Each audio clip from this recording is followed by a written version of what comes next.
Break के बाद स्वागत है आपका और मथुरा से आ रही खबर इस वक्त आप तक पहुंचा देते हैं। बड़ी खबर जिसमें कथावाचक पंडित प्रदीप मिश्रा ने माफी मांगी है। राधा रानी पर दिया विवादित बयान जिस पर साधु संतों ने अपनी कड़ी आपत्ति दर्ज कराई थी, नाराजगी दिखाई थी।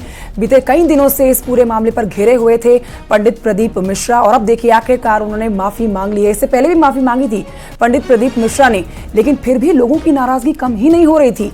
14 साल पुराना वो कथा का वीडियो जो सोशल मीडिया पर जबरदस्त तरीके से वायरल हुआ, जिस पर लोगों ने न सिर्फ उत्तर प्रदेश बल्कि मध्य प्रदेश, राजस्थान और देश के तमाम राज्यों में अपना आक्रोश दिखाया।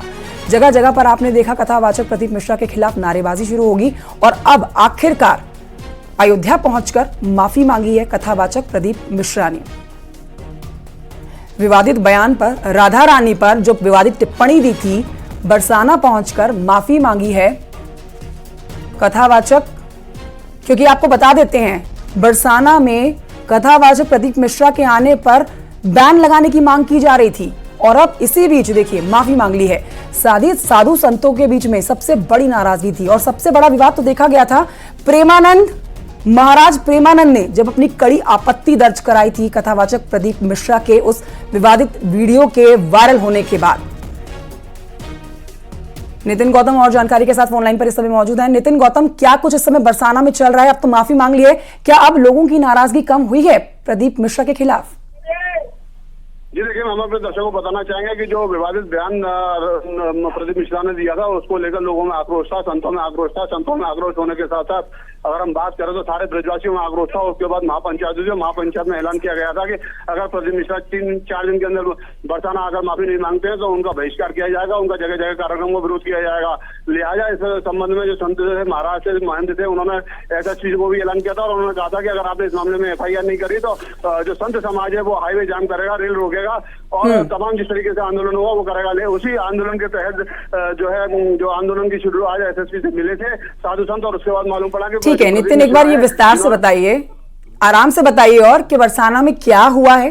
प्रदीप मिश्रा जो वहां पहुंचे हैं वहां कौन कौन मौजूद था, साधु संतों में कौन बड़ा चेहरा वहां पर मौजूद था जहां पर पहुंच के उन्होंने माफी मांगी है आज? जी देखिए, हम अपने दर्शकों को बताना चाहेंगे कि प्रदीप मिश्रा का आज एक प्रोग्राम बना था। आज साधु संतों ने 1 घंटे की SSP से मुलाकात करी थी और इस मामले में FIR करने की मांग करी थी। उसके बाद SSP ने उन सारे जो साधु संत थे, महंत थे, तीर्थ के जो पदाधिकारी थे, उन सबको बरसाना रानी मंदिर भेजा और बताया कि प्रदीप मिश्रा संभवतः आज बरसाना आ सकते हैं। और लिहाजा कुछ ही देर में प्रदीप मिश्रा बरसाना राधा रानी मंदिर पहुंचे, जहां पर उन्होंने श्री जी जो है उनके सामने ढोक लगाई, राधा रानी के सामने साष्टांग प्रणाम किया और माफी मांगी है। जिस तरीके का जो साधु संतों ने या ब्रजवासियों ने कहा था कि नाक रगड़कर प्रदीप मिश्रा को माफी मांगनी करेगी, उसी प्रकार से आज प्रदीप मिश्रा राधा रानी मंदिर पहुंचे। जानकारी दे रहे हैं आप विस्तार से, बहुत शुक्रिया आपका नितिन तमाम जानकारी के लिए। और मथुरा पर पहुंचकर, बरसाना पहुंचकर प्रदीप मिश्रा ने क्या कहा, सुनिए। आज आप आए थे राधा रानी के दरबार में, क्या कुछ रहा, क्या कहना चाहिए? राधा रानी का दर्शन किया, बरसाने की पवित्र भूमि को प्रणाम किया, नमन किया और महारानी जी से माफी मांगी कि हमारे शब्द से कोई त्रुटि हुई हो तो क्षमा करिएगा। आज आप आए थे राधा रानी के दरबार में, क्या कुछ रहा, क्या कहना चाहिए? राधा रानी का दर्शन किया, बरसाने की पवित्र भूमि को प्रणाम किया, नमन किया और महारानी जी से माफी मांगी कि हमारे शब्द से कोई त्रुटि हुई हो तो क्षमा करिएगा। आज आप आए थे राधा रानी के दरबार में, क्या कुछ रहा, क्या कहना चाहिए? राधा रानी का दर्शन किया, बरसाने की पवित्र भूमि को प्रणाम किया, नमन किया और महारानी जी से माफी मांगी कि हमारे शब्द से कोई त्रुटि हुई हो तो क्षमा करिएगा। मेरी वाणी से, मेरे शब्दों से जो भी चोट लगी हो उसके लिए मैं क्षमा चाहता हूँ। मेरी महारानी जी से, मेरी राधा रानी जी से, किशोरी जी से, लालडू जी से क्षमा चाहता हूँ। मेरी वाणी से, मेरे शब्दों से जो भी चोट लगी हो उसके लिए मैं क्षमा चाहता हूँ। मेरी महारानी जी से, मेरी राधा रानी जी से, किशोरी जी से, लालडू जी से क्षमा चाहता हूँ। तो आखिरकार अब माफी मांग ली है। अब राधा रानी पर जो विवादित बयान दिया था पंडित प्रदीप मिश्रा ने, अब देखना होगा कि लोगों की नाराजगी कम होती है या नहीं। बिल्कुल, आगे बढ़ते हैं। झांसी में बीते कई दिनों से लगातार बारिश भी हो रही है और बारिश से लोगों को गर्मी से निजात मिली है। साथ ही साथ बारिश होने से किसानों के चेहरे भी खिल उठे हैं। तेज बारिश ने उमस भरी गर्मी से भी लोगों को काफी निजात दी है।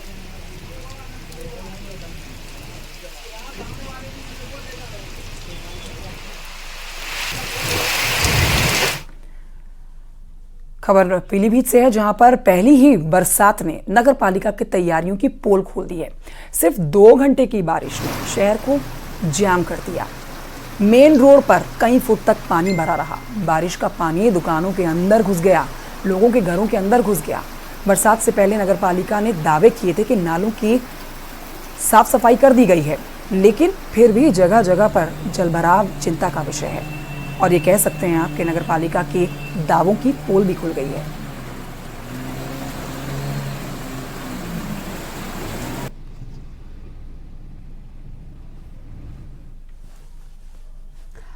अमरोहा में नगरपालिका की टीम ने अवैध निर्माण के खिलाफ बड़ी कार्रवाई की है। अतिक्रमण हटाओ अभियान के तहत घर के बाहर निकले छज्जे और अवैध रूप से बनी सीढ़ियों को ध्वस्त किया गया है। इस दौरान नगरपालिका की टीम और कई मकान मालिकों के बीच तीखी नोकझोंक भी हुई। कार्रवाई के दौरान मौके पर भारी पुलिस फोर्स तैनात था और साथ ही साथ एग्जीक्यूटिव ऑफिसर के मुताबिक अतिक्रमण हटाओ अभियान बदस्तूर जारी रहेगा।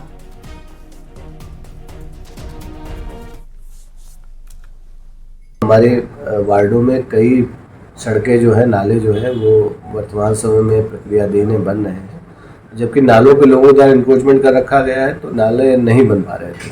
तो उसी को दृष्टिगत रखते हुए छंगा दरवाजा में सड़क बननी है, नाला बनना है, वहाँ के स्थानीय लोगों के द्वारा शिकायत की जा रही थी।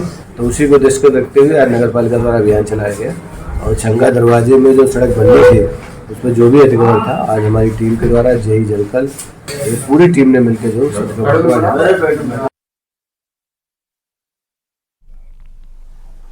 अमरोहा के बाद खबर मुरादाबाद से, जहां पर बुलडोजर एक्शन देखने को मिला है। आरोप के मुताबिक पिछले दिनों दबंगों ने घर में घुसकर लड़की को अगवा करने की कोशिश की थी और विरोध करने पर उसके परिजनों को गोली मार दी गई थी।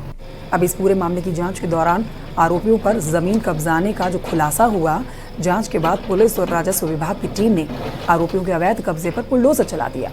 इस मामले में मुंडा पांडे थाने के मौजूदा प्रभारी और तत्कालीन थाना प्रभारी को सस्पेंड कर दिया गया है। आरोपियों की गिरफ्तारी के लिए टीमों का गठन कर दिया गया है। पुलिस के मुख्य आरोपी पर 25,000 का इनाम घोषित करने की जानकारी है।